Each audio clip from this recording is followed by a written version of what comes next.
ಜೈ Christ. ಪ್ರಕಟಣೆ 13ನೇ ಸಂಧಿ 11-18 ವಚನಗಳು. ಭೂಮಿಯೊಳಗಿಂದ ಬಂದ ಸುಳ್ಳು ಪ್ರವಾದಿ ಎಂಬ ಮೃಗವನ್ನು ಕುರಿತದ್ದು. ಮತ್ತೊಂದು ಮೃಗವು ಭೂಮಿಯೊಳಗಿಂದ ಬರುವುದನ್ನು ಕಂಡೆನು. ಇದಕ್ಕೆ ಟಗರಿಗಿರುವಂತೆ 2 ಕೊಂಬುಗಳಿದ್ದವು. ಘಟಸರ್ಪದಂತೆ ಮಾತಾಡಿತು. ಈ ಮೃಗವು ಮೊದಲನೆಯ ಮೃಗದ ಅಧಿಕಾರವನ್ನೆಲ್ಲ ಅದರ ಸನ್ನಿಧಿಯಲ್ಲೇ ನಡೆಸುತ್ತದೆ. ಇದು ಮರಣಕರವಾದ ಗಾಯ ವಾಸಿಯಾದ ಮೊದಲನೆಯ ಮೃಗಕ್ಕೆ ಭೂಲೋಕವು ಭೂನಿವಾಸಿಗಳು ನಮಸ್ಕರಿಸುವಂತೆ ಮಾಡುವಂಥದ್ದಾಗಿದೆ. ಇದು ಮಹತ್ತಾದ ಸೂಚಕ ಕಾರ್ಯಗಳನ್ನು ನಡೆಸುತ್ತದೆ. ಜನರ ಮುಂದೆ ಬೆಂಕಿಯು ಆಕಾಶದಿಂದ ಭೂಮಿಗೆ ಇಳಿದು ಬರುವಂತೆಯಾದರೂ ಮಾಡುವುದು.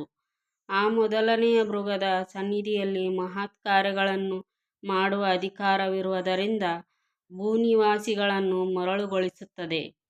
ಅವರಿಗೆ ಕತ್ತಿಯಿಂದ ಗಾಯ ಹೊಂದಿ ಸಾಯದೆ ಬದುಕಿದ ಮೃಗದ ಘನಕ್ಕಾಗಿ ವಿಗ್ರಹವನ್ನು ಮಾಡಿಸಿಕೊಳ್ಳಬೇಕೆಂದು ಬೋಧಿಸುತ್ತದೆ. ಇದಲ್ಲದೆ ಆ ಮೃಗದ ವಿಗ್ರಹಕ್ಕೆ ಜೀವ ಕೊಡುವ ಸಾಮರ್ಥ್ಯವೂ ಇದಕ್ಕೆ ದೊರೆಯಿತು.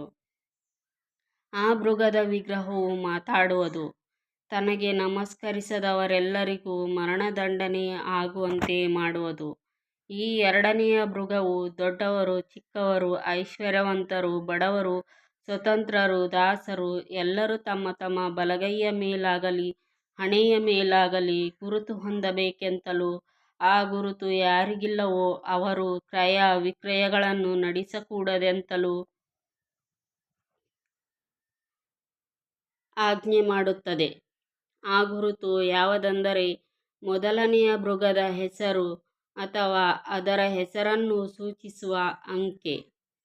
ಇದರಲ್ಲಿ ಜ್ಞಾನವು ಅಡಕವಾಗಿದೆ. ಬುದ್ಧಿವಂತನು ಆ ಮೃಗದ ಅಂಕೆಯನ್ನು ಎಣಿಸಲಿ. ಅದು ಒಬ್ಬ ಮನುಷ್ಯನನ್ನು ಸೂಚಿಸುವ ಅಂಕೆಯಾಗಿದೆ. ಅದರ ಅಂಕೆಯು 666. ಆಮೆನ್.